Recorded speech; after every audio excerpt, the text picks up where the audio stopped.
The longer you are interested in preparedness and doing this, the more likely it is that you're bound to hear it's already too late, so don't even bother, or you're going to need more than that. And maybe if you're not doing this, you're not doing that, you're not doing it right.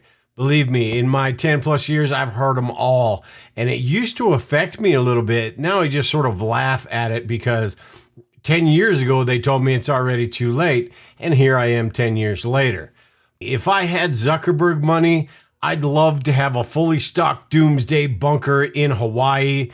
That, however, is not reality for me, and it's probably not reality for 99% of the population. Today, I want to talk about how there isn't really a one-size-fits-all solution in preparedness like some people think there is, and some things that you can do even if you live in a city or an apartment or a small home. This could also apply to anyone who has limited space, whether you are the lone prepper in your house and you've got limited space to do what you need to do, or you've just got, like most people, you got everything cluttered and there's not a whole lot of room around the house. So whatever your reasons or your limitations, the ideas and the tips I'm going to talk about today can apply to everyone, not just people that live in apartments. Now, you've probably noticed that most preppers online, most people doing YouTube videos or articles, blogs, and things like that, they live in rural areas. They're homesteaders, me included, not the homesteader part, but I live in an area where, there's not a lot of people around, and prepping sort of lends itself to my lifestyle. That is not the case for most people, though. There are quite a few preppers. A majority of preppers probably live in suburban areas. And these days, now that the people that are in preparedness has broadened out, there are even some in urban areas. So it's not just, out in you've got to move out in the middle of nowhere. And if you don't, then you might as well not even do anything in the first place. There are some things that we can do.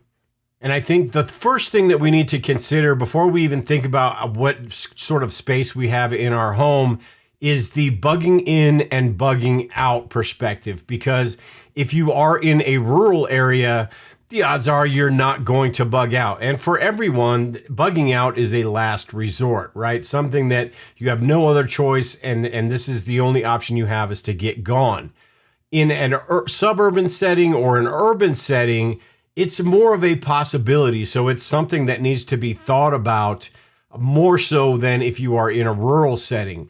So if you are in an apartment, you are in a small home in a suburban setting, make sure you're thinking about that. Make sure you have your go bag, your bug out bag, your get home bag.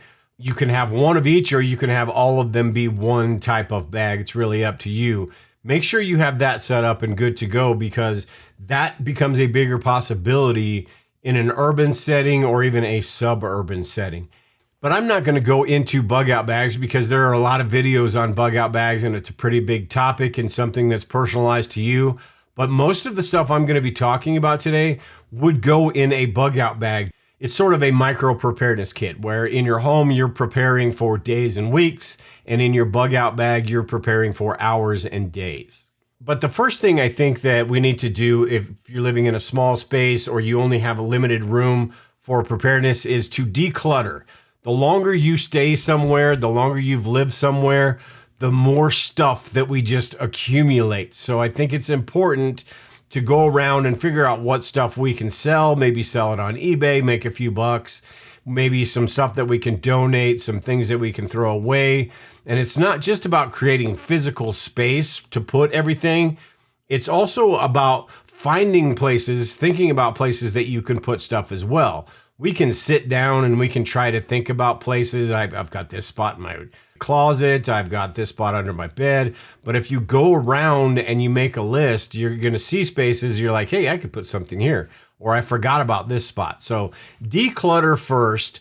And make sure you're paying attention to all the different spaces around your home where you could possibly store some things, and your home wouldn't look like a hoarder's home with one hallway straight down the middle and all your food storage and everything else just taking up the whole living room. Now, before we get into the food, the water, and the other supplies, now that we've figured out some different spaces, different spots in the house that we can store some things, We also need to dig a little bit deeper with that and think about other spots that may be good. You've got different types of furniture and places around the house where you could actually, it's sort of a secret storage and a storage that is sort of out of sight, out of mind, and isn't going to make your house look cluttered. You've got under the beds. A while ago, I made an under the bed slider, which worked fantastic because you can throw canned foods and things under there, but after a while, getting those out becomes a chore the more you have under there. So this under the bed slider made it really easy to be able to store things under there. You've got behind the headboards, you've got dressers that maybe you've got an extra dresser that you really don't use. You can store some things in that as well, and it just looks like a piece of furniture for around the home.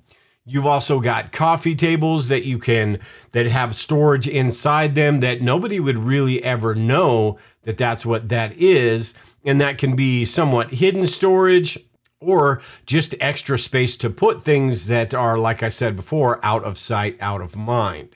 You should also think about stacking vertically the high spaces on your shelves and things like that. Think of this like a city. When there are a lot of people inside that city, they can't expand out anymore, so they expand up with the high rises.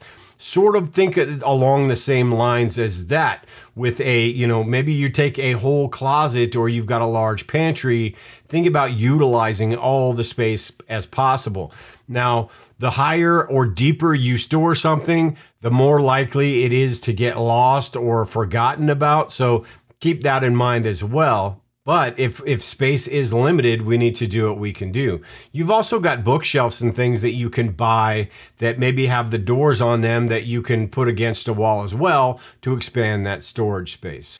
You've also got in your closets, you've got the cubes, you've got the bins, and you can really organize this and probably get more supplies in there than you would actually even think you could, as long as it's organized correctly. And maybe the little bins with the drawers, or you've got the little cubes that you could put on the wall.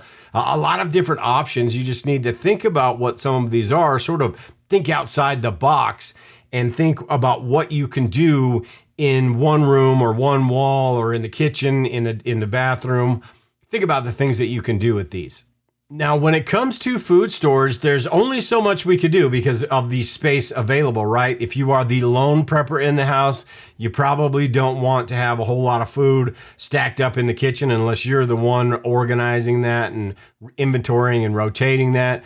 If you were in a small apartment, you just don't have the space in the first place. I think one of the better options for this is think about those calorie-dense meals and foods. Those compact foods. Canned foods are great in situations like this because they are easily stackable, they last a long time, and they pack a lot of calories in one small can, and you can basically get all the ingredients for a meal in 3 or 4 cans. So canned food is good for prepping in small spaces. Another option that is good in small spaces is the long-term food storage products. At My Survival Foods, I sell the Legacy food storage products, which are great.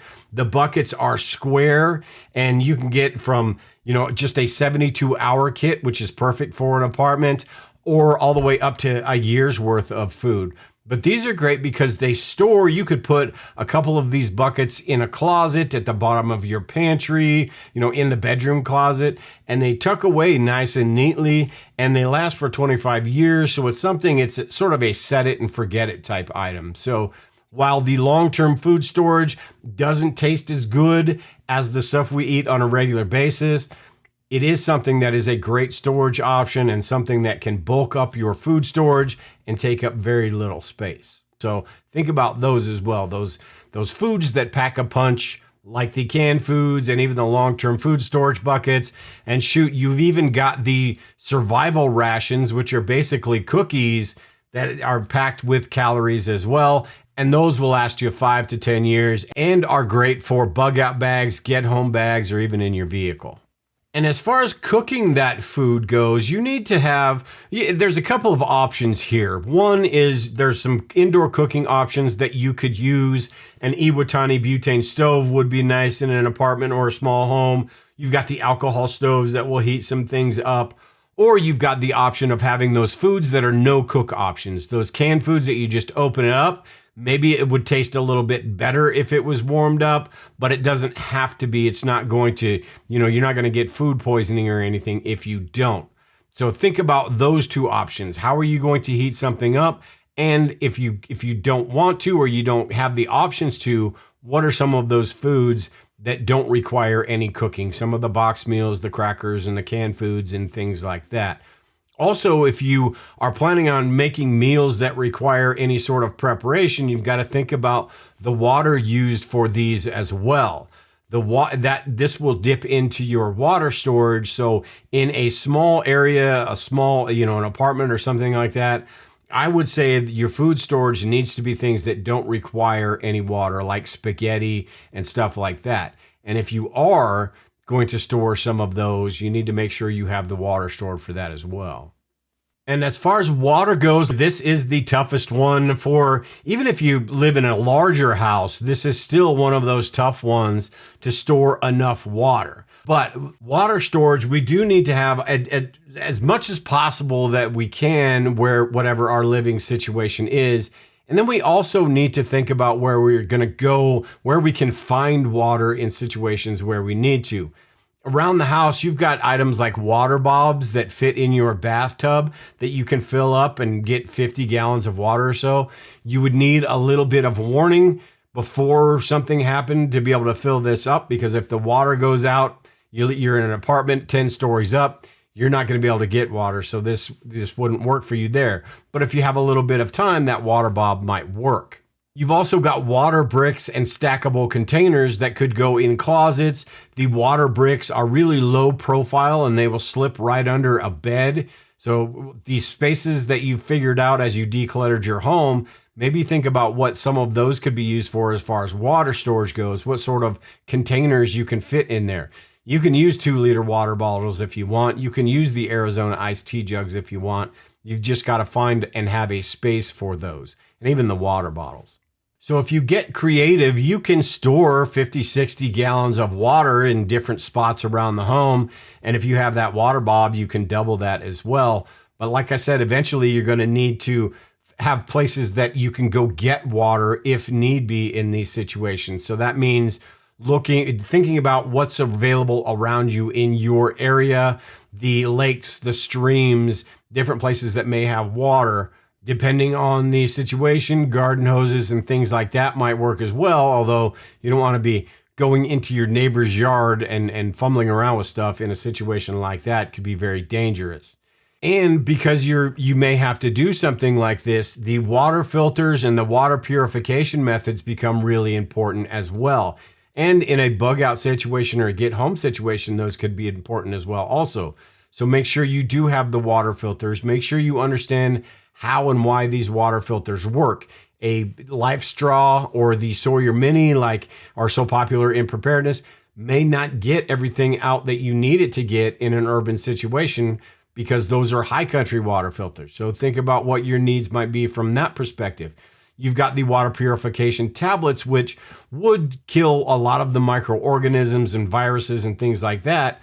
So just research water storage. I've got a video I did about water purification methods. Research that, because in an urban situation or in a small space, an apartment situation, suburban situation, those are more likely to affect you than they would if you live out in a rural area. You've got first aid kits that are really important, and medications also. If you are on prescription medications, you need to have as much extra as you possibly can. There are some great places like Jace Medical where you can get a little bit extra, and even over-the-counter medications just in case, because your diet may change and things may happen and you don't want to have to be dealing with sickness in the middle of having to deal with something else. And then you've also got sanitation and hygiene supplies. This is sort of the same type of situation. You don't want to be getting sick in the middle of something that is already a pain. Also, in an apartment or a small home, a suburban or urban setting, lighting options and power options become really important as well. Lighting options, because if you were in an apartment, it could be pitch dark and you could be inside where there's no external light coming in whatsoever. So you need to make sure you have those flashlights, those headlamps, the lanterns, whatever, headlamps and flashlights. Headlamps are great because they can be really small and pack a big punch, put off a lot of light. The same thing with flashlights. But you also have to have some power sources to be able to recharge some of those batteries or even recharge your cell phones and tablets and things like that, the radios. You can get power stations these days for relatively cheap. They make really small power stations that are 250 to 500 watt hours in size, which aren't going to power a lot of things for a long time, but they can give you that essential energy, maybe turn on a light, charge a laptop, charge a tablet, things like that.